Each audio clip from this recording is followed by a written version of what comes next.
Uno, uno de los teólogos más importantes, calvinistas, de la Iglesia de Holanda, elaboró precisamente este concepto de las esferas y clasificó básicamente tres esferas en las cuales se concentra la actividad terrenal. Una esfera que contiene a la iglesia, otra esfera que contiene al Estado y una tercera esfera que tiene que ver con la familia. Y según este teólogo, eh, cada una de estas esferas están relacionadas, pero a la vez son independientes y cada una tiene una forma de interactuar en el plan de la redención. A medida que avancemos, vamos a ir clarificando este concepto, pero para vuestro conocimiento, ¿no? Abraham Kuyper, ¿no? Es el autor de esta teoría, o mejor dicho, de la clasificación que él hace con respecto a cómo Dios actúa en la historia de la humanidad. Voy a compartir con ustedes entonces la presentación de hoy. Mm, ahí sí. Y acá.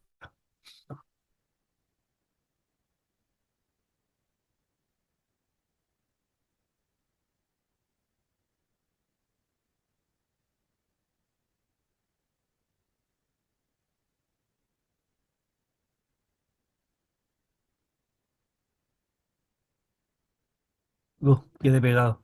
¿Me escuchan, hermanos? Sí, sí se escucha. Ya, deme un segundito que quedó congelada la imagen. Siempre me pasa esto cuando quiero proyectar alguna presentación. No sé cuál es el problema de este equipo. Mm,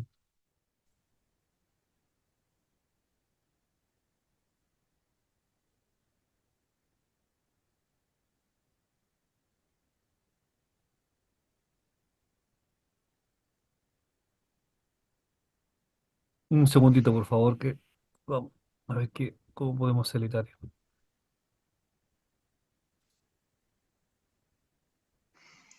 ¿Usted sabe si tiene la última versión de Zoom ahí en el PC? Sí, sí, tengo la última versión. Me da la impresión que es un problema del computador en cuanto a su memoria para trabajar, Ya, la capacidad que tiene. Porque el equipo que tengo yo es muy, muy antiguo. Puede ser eso.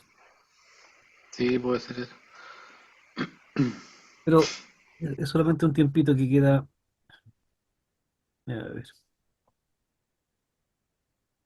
Mm,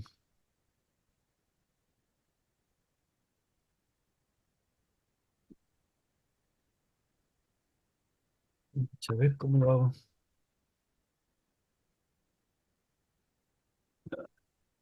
¿Cuáles son, cuáles son los límites en los cuales opera la iglesia? Así como el Estado, la esfera del Estado tiene sus alcances, también la esfera del Estado tiene sus limitancias desde la perspectiva de las Sagradas Escrituras. Lo mismo sucede con la esfera de la familia, que también tiene límites y también tiene alcances. Y aunque, como mencionábamos al principio, cada una de estas esferas, iglesia, Estado y familia, funcionan de manera independiente de acuerdo a las instrucciones que nosotros encontramos en las Sagradas Escrituras, todas tienen una interdependencia, ¿no? O una relación entre sí. El texto de estudio, ¿no? Comienza con dos citas bíblicas muy potentes. La primera que se encuentra en Mateo capítulo 16, versos 18 y 19, que ya la conocemos bastante, ¿no? Que es la cita en que Jesús le declara a Pedro que debido a la declaración que Pedro hace con respecto a Jesús, reconociéndole como Cristo, dice que sobre esa declaración que hace Pedro, él va a fundamentar su iglesia, ¿no? Esa va a ser la base sobre la cual Cristo va a levantar a su iglesia. Pero además, no solamente da a través de esa confesión de Pedro, no solamente fundamenta la declaración de Pedro acerca de Cristo, sino que además dice y declara con respecto a la iglesia que la iglesia tiene la capacidad o el poder divino dado por el Señor mismo, dice, para atar y para liberar, ¿no? Ya vamos a ir con más detalle a qué se refiere eso, pero básicamente es que la iglesia es poderosa, tiene una función muy importante en la historia de la redención. Pero además, el capítulo 28 también del libro de Mateo, versos 18 al 20, habla ahora el Señor Jesús con la instrucción también a esta iglesia que ha sido establecida sobre la declaración del apóstol Pedro y le da una misión. Y la misión es ir a ser discípulos en todas las naciones, bautizándolos en el nombre del Padre, del Hijo y del Espíritu Santo. Entonces, como vamos a hablar de la iglesia, vamos a hablar de cuáles son los alcances desde la perspectiva bíblica que tiene la iglesia y por otro lado, cuáles son los límites que tiene la iglesia. Es eh, una discusión, ¿no?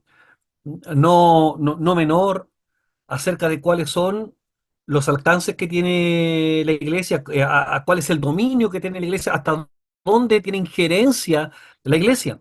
La iglesia, por ejemplo, puede decidir en temas de Estado, la iglesia puede decidir en cuestiones de familia. ¿Cuáles son los límites que nos pone las Sagradas Escrituras para la iglesia? Entendiendo a la iglesia como la institución fundada por Cristo, como una institución divina, una institución poderosa y fuerte, tanto así que nada puede destruir a la iglesia del Señor. Ahora, es importante también mencionar en esta parte que si bien es cierto, la iglesia es el instrumento a través del cual Cristo ejerce su dominio en la tierra principalmente. Y esto es muy importante, hermanos, porque la teología bíblica o la cristología a nosotros nos enseña, y toda la evidencia bíblica, se nos enseña que Cristo gobierna sobre todas las cosas, en el universo y aquí también, por cierto, en la tierra. Y en el universo Él dirige, controla todas las cosas que existen, todas las cosas que se ven, aquellas cosas que nosotros no podemos ver. Todo eso es controlado por el poder del Señor. Pero aquí en la tierra, donde estamos los hombres, Dios ha establecido básicamente am, tres instituciones a través de las cuales el Señor ejerce su dominio en la tierra. Uno es el Estado, otra es la iglesia y en tercer lugar la familia. Hay una ilustración en el texto, ¿no? En la página 123 o 121 que muestra precisamente cómo es este diagrama, ¿no? Cómo es este esquema que se concibe en la teología reformada acerca del dominio de Cristo. Y yo quisiera esta tarde hablar un poquito, ¿no? Como un segundo derivado de esta forma en que Cristo gobierna, hablar acerca del Estado, de cómo Cristo ejerce dominio también a través del Estado o de los estados. Cuando nosotros leemos las páginas del Antiguo Testamento, nosotros encontramos una verdad que recorre todas las Sagradas Escrituras. Y esa verdad es que Dios gobierna providencialmente a toda la creación. Con esto queremos decir que con lo que nosotros llamamos la gracia común, Dios sostiene a toda la creación, a todos los hombres, la naturaleza, nuestro planeta. Y de esa manera, todas las naciones, todas son bendecidas a través de esta gracia o de esta providencia. Pero de una manera especial, Dios estableció también una forma de gobierno especial para su pueblo, para la iglesia del Antiguo Testamento. Y la forma de gobierno, ¿no?, especial, distintiva para la iglesia del Antiguo Testamento, tenía que ver con la ley, con el cumplimiento de la ley. Y Dios proveyó para su iglesia, para el pueblo del Antiguo Testamento, profetas, sacerdotes y reyes. Y estos funcionarios, profetas, sacerdotes y reyes, eran quienes tenían de parte del Señor, ¿no?, la autoridad y la legitimidad para gobernar al pueblo del Señor. Nosotros también sabemos, también por el estudio y la lectura de las Sagradas Escrituras, que las circunstancias con Israel cambiaron a lo largo de la historia de la redención en el Antiguo Testamento. Y cambiaron principalmente debido a la desobediencia del pueblo del Señor, ¿no?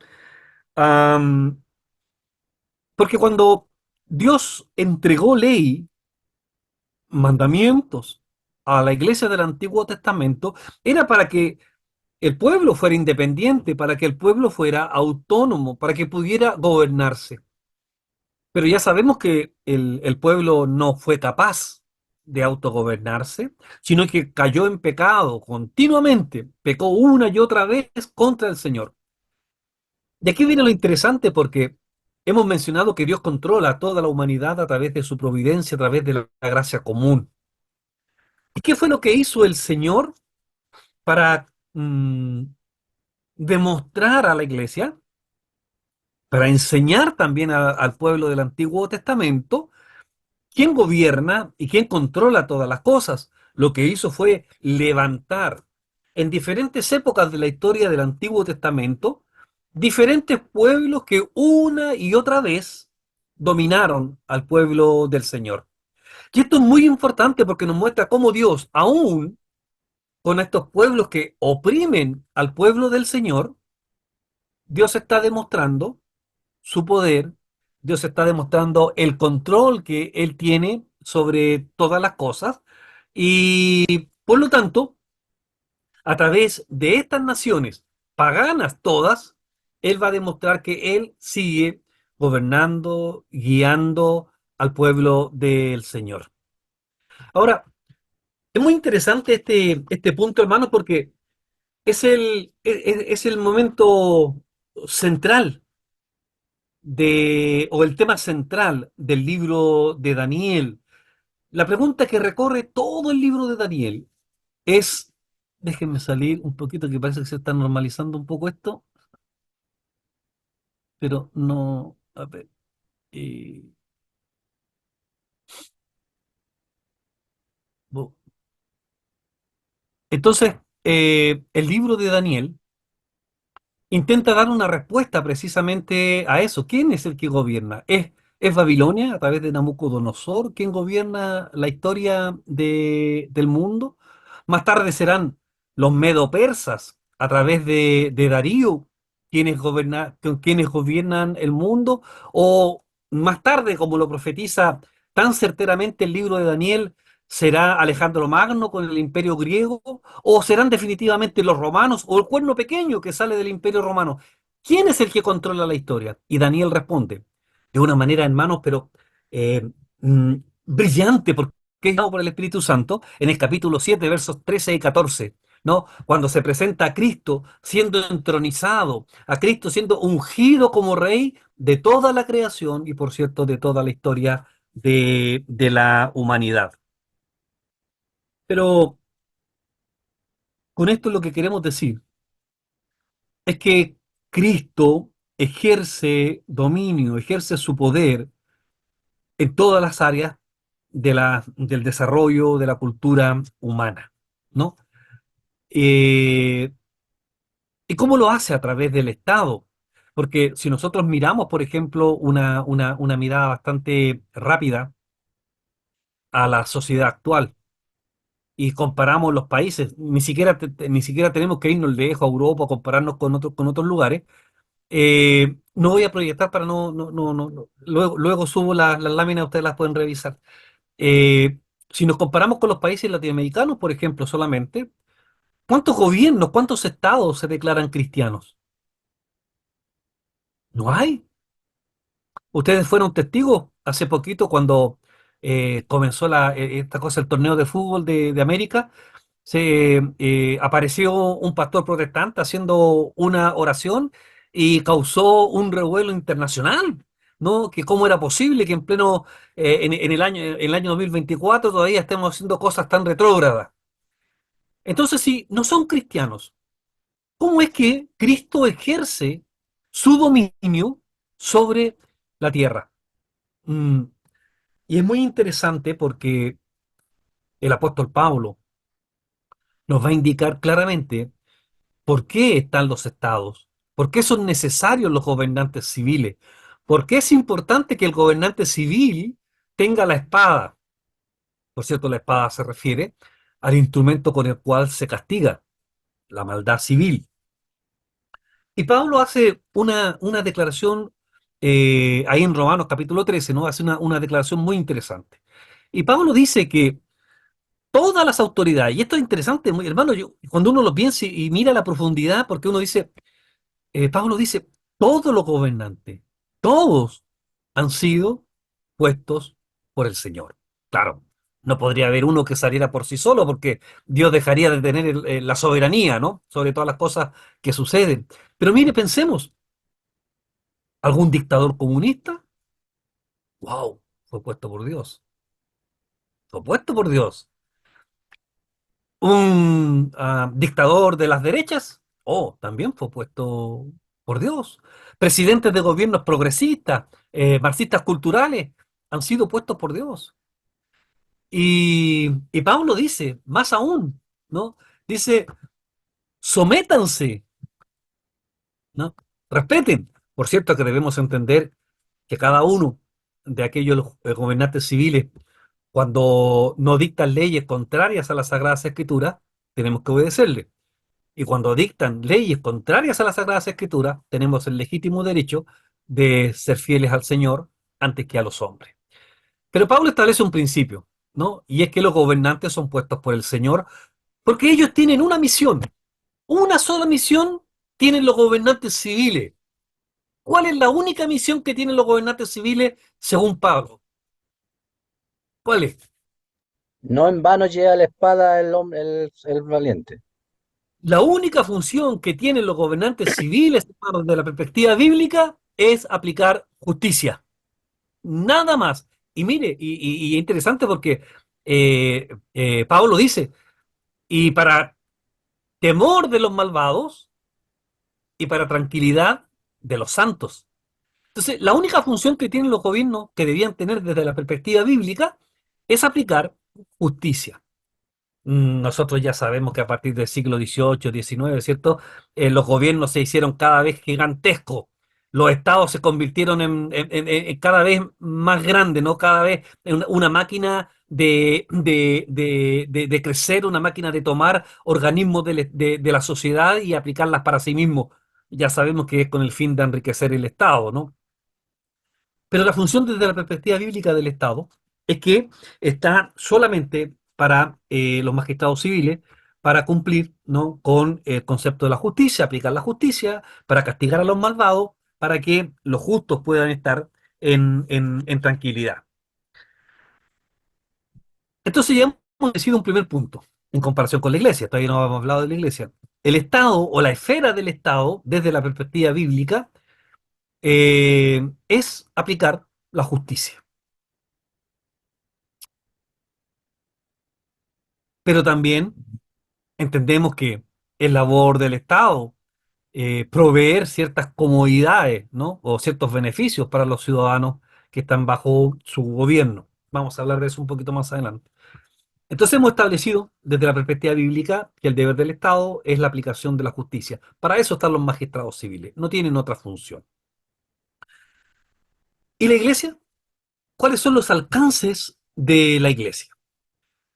Ya mencionamos que es una esfera distinta a la esfera del Estado.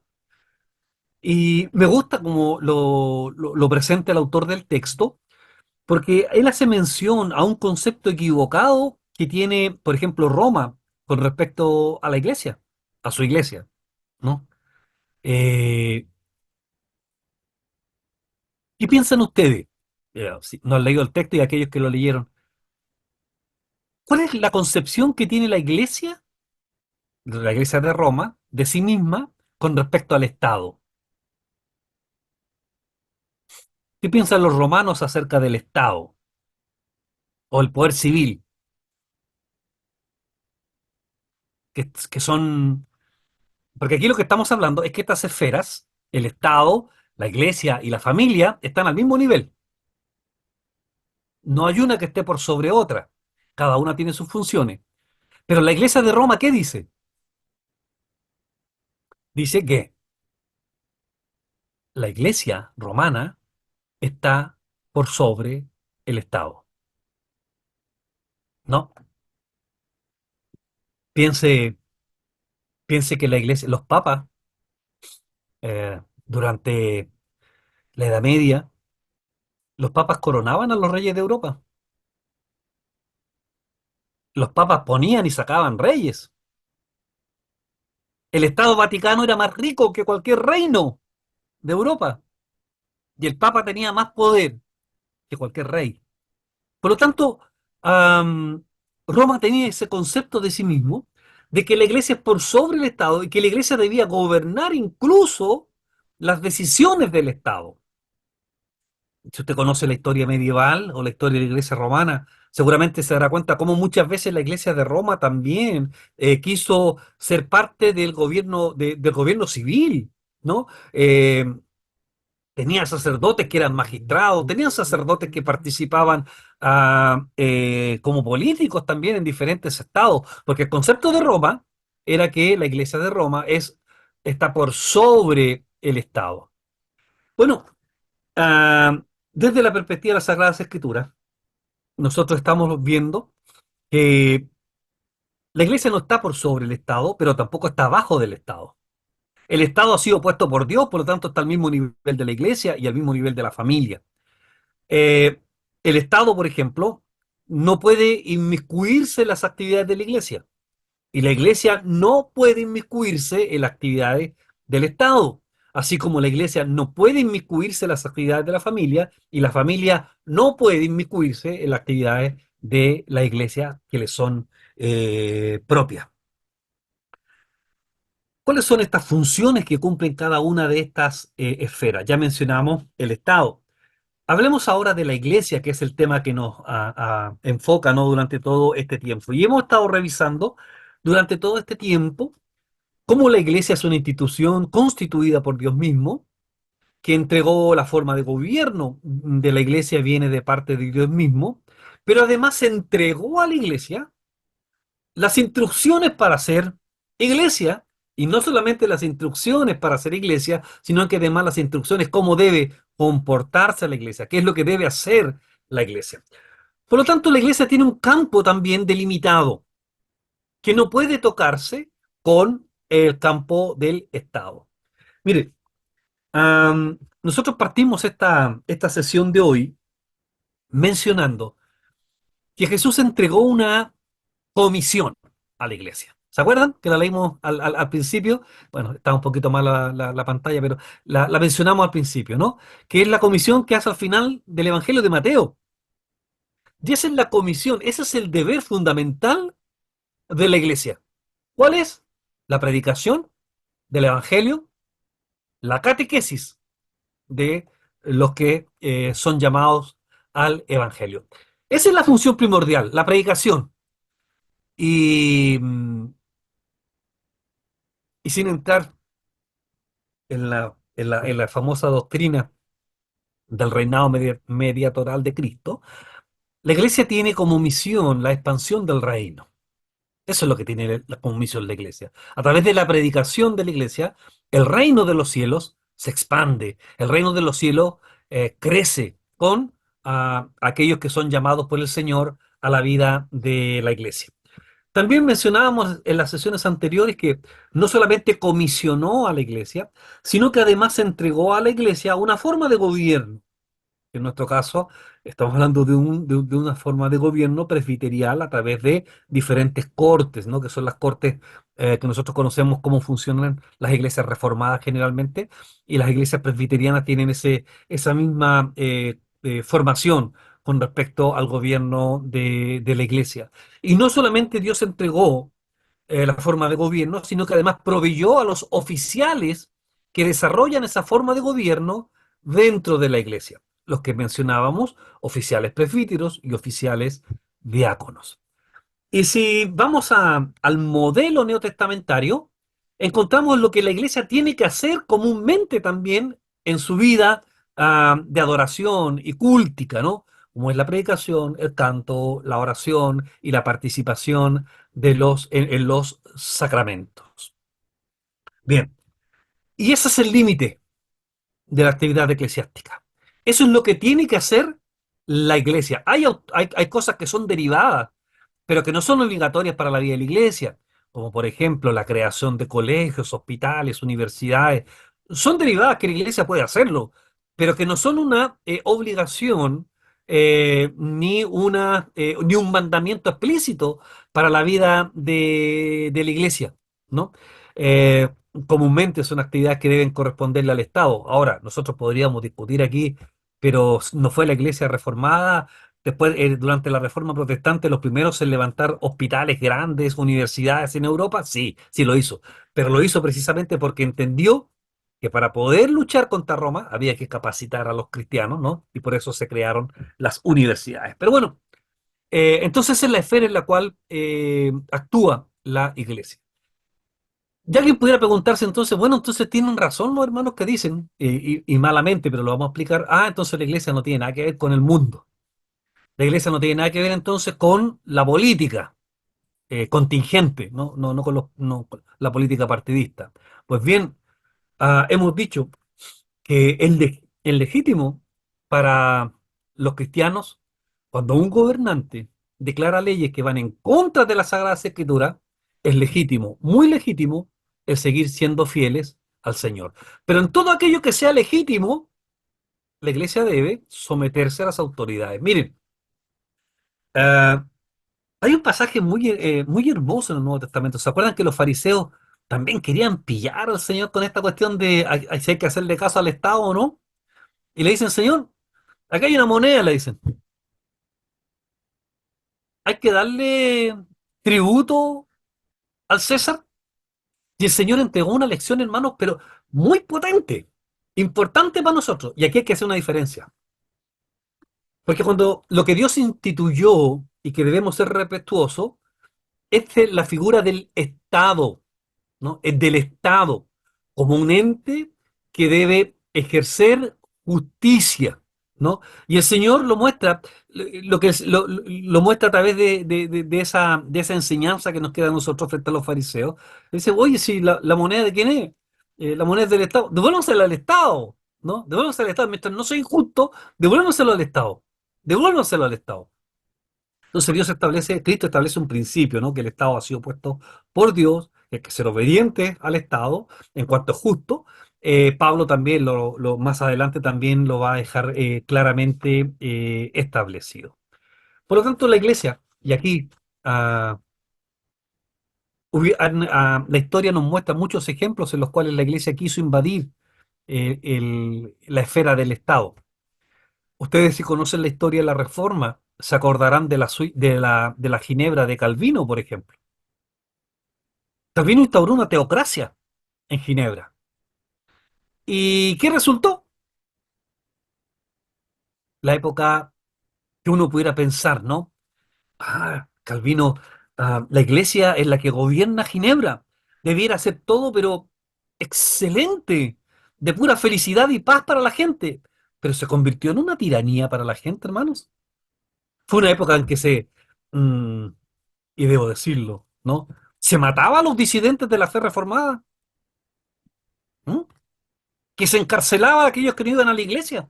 ¿Por qué? Porque la iglesia quiso, ¿no? Tomar un rol, una función que no le competía, no que no le compete. ¿No? Que lo que le compete la aplicación de la justicia es al Estado. La Iglesia tiene otras competencias. Pero no significa, que es lo que quiero resaltar, no significa que estén separados y que no haya ninguna relación entre ellos. Hay relación, ¿no? Porque la iglesia está dentro del Estado, así como el Estado está dentro de la iglesia, ¿no? No estamos separados, estamos funcionando en la misma línea de la historia de la redención. Y un tercer elemento que marcamos tiene que ver con la esfera de la familia.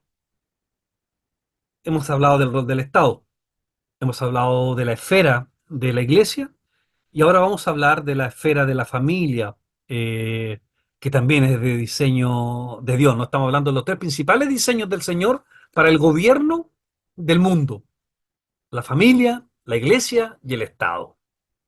Bueno, en cuanto a la familia, Dios también entregó un esquema de gobierno de la familia, ¿no?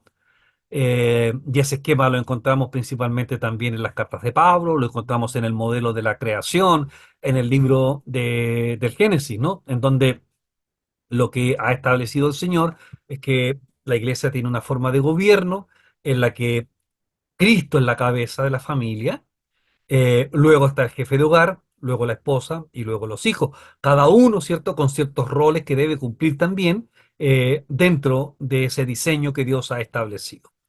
Y aunque no lo vamos a tocar acá porque creo que ya lo conocemos, pero con esto lo que queremos mencionar es que estas tres esferas que han sido diseñadas para la convivencia, para el desarrollo de la historia de la redención, fueron entregadas por Dios eh, con diferentes objetivos, cada una relacionada una con otra, no independientes. El modelo bíblico es que la familia no es independiente de la iglesia no es independiente del Estado y el Estado no es independiente de la familia y tampoco es independiente de la iglesia.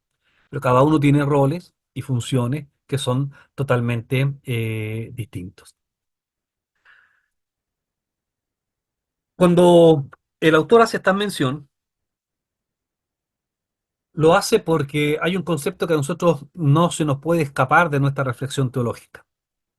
Y es que Dios es soberano y Dios gobierna sobre todas las cosas, aún sobre aquellas que nos parecen que cómo puede estar Dios acá. Dios siempre está obrando en beneficio de su iglesia. Dios siempre está haciendo, ¿no? Eh, bien a su iglesia. Dentro de lo que es la teología y la doctrina de la iglesia, entendemos también que esto tiene como fin último, ¿no? Su propia gloria, eh, que a veces nos cuesta entender también, ¿no? Algunas situaciones de la vida, pero confiamos que, y me gusta mucho esa frase del apóstol Pablo, que siempre repito en mis momentos de angustia, ¿no? Cuando dice que aquellos que aman a Dios, dice, todas las cosas, todas, dice, le ayudan a bien. Y eso muestra la soberanía, el control absoluto del Señor. Y ejemplos tenemos en las Sagradas Escrituras que podríamos conversar horas y horas. Alguien podría decir, ¿y dónde estaba Dios cuando los hermanos de José lo entregaron a la caravana de los mercaderes? Claro, alguien viendo la historia en cortito pudiera decir, ah, es un acto malo, pecaminoso. Pero si vemos la historia de la redención a lo largo, ¿qué es lo que vemos? Vemos cómo Dios está actuando con un propósito, ¿no? Y ocupó la maldad de los hermanos de José para hacer un bien. ¿A quién? A toda la iglesia del Antiguo Testamento. Y no solamente a la iglesia del Antiguo Testamento, al Israel, sino que también, por gracia común o providencia, también fue bendecido pueblo de Egipto. Cuando el pueblo de Israel está cautivo en Egipto, ¿qué bueno puede haber ahí? Dice en los primeros capítulos del libro del Éxodo que los hermanos de Israel eran obligados, eran esclavos y los hacían trabajar como esclavos.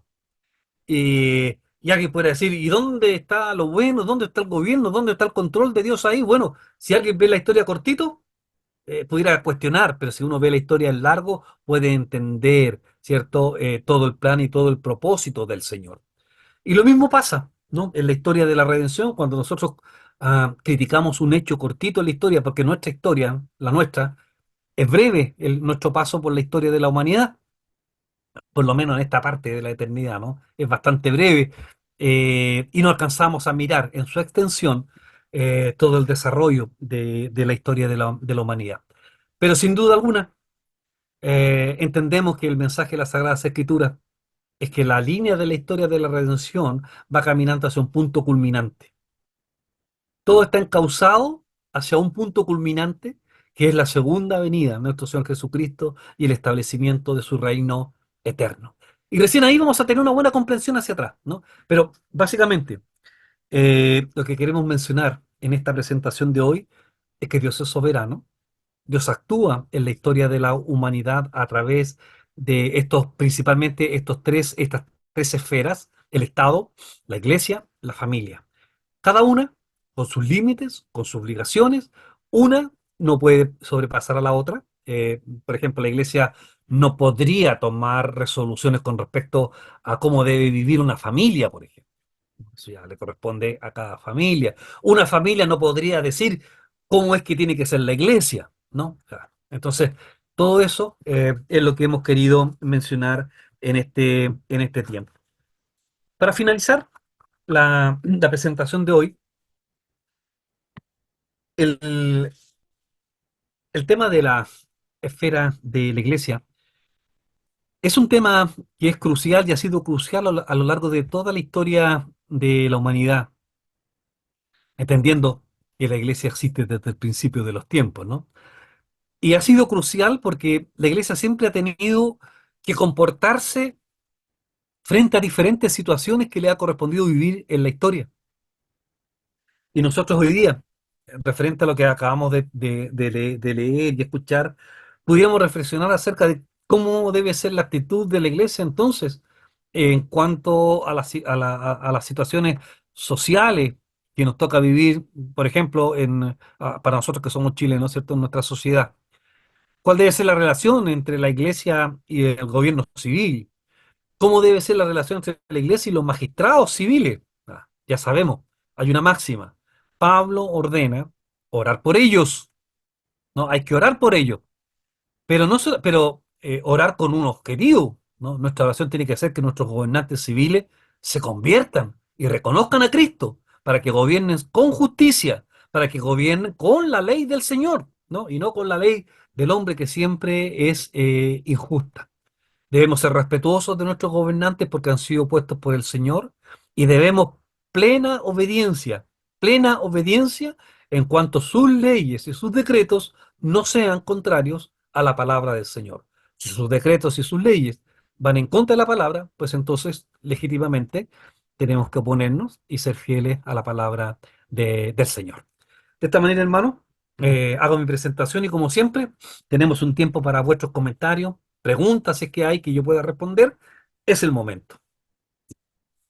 ¿Algún comentario, hermanos míos? ¿Alguna consulta?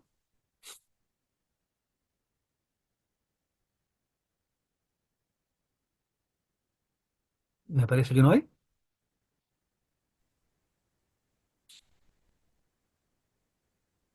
No. Bueno, entonces, hermanos, como no pude hacer la presentación, voy a subir las láminas, las voy a subir a la plataforma de Moodle. Ahí van a estar disponibles si alguien las quiere repasar. Informarles también que el video de la clase, de la sesión 4, no lo hemos podido subir porque no grabó bien el equipo y por ese motivo no está disponible, pero todas las otras demás clases sí están. Si no tenemos ninguna consulta y no hay más preguntas ni comentarios, vamos a terminar dando gracias al Señor por este tiempo que Él nos da. Me acompañan en la oración. Padre bueno, siempre damos las gracias, Señor. Pastor, ¿le puedo ¿Ah? hacer una Sí. pregunta? Oh, sí, hermano Giovanni, sí. Sí.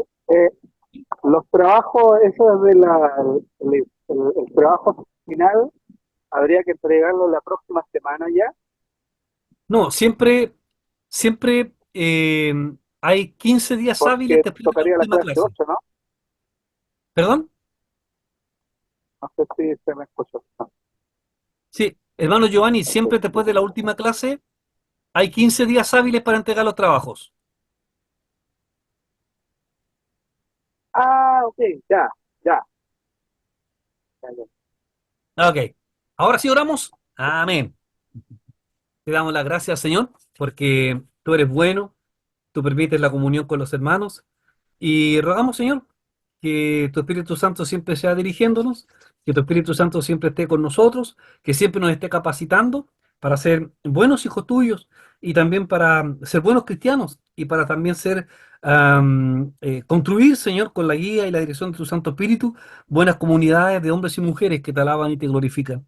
Señor, ayúdanos siempre a reconocer tu grandeza, a reconocer tu gobierno, tu soberanía, cómo Cristo reina en todas las áreas de la vida, de la sociedad, del universo. Señor, gracias por ser tu Hijo. Gracias, Señor, porque a través de Cristo tú nos reconoces como tus amigos, como tus hijos, y nos has hecho partícipes también de este gobierno, de este reino que es tuyo. Gracias, Padre, por hacernos gozar también en esta parte de la eternidad de cómo será, de vislumbrar el ser parte de este reino, reino que será perfecto cuando nuestro Cristo venga en su segunda venida. Gracias por los hermanos que han estado presentes, bendícelos, cuídalos, a sus familias, Señor. Danos el descanso de esta noche y bendícenos. Y cada día pon en cada uno de nosotros el deseo de mejorar nuestra vida de iglesia, de aprender y ponerlo al servicio de nuestros hermanos. Oramos en el nombre de Cristo, nuestro Rey. Amén. Que el Señor les cuide, hermanos.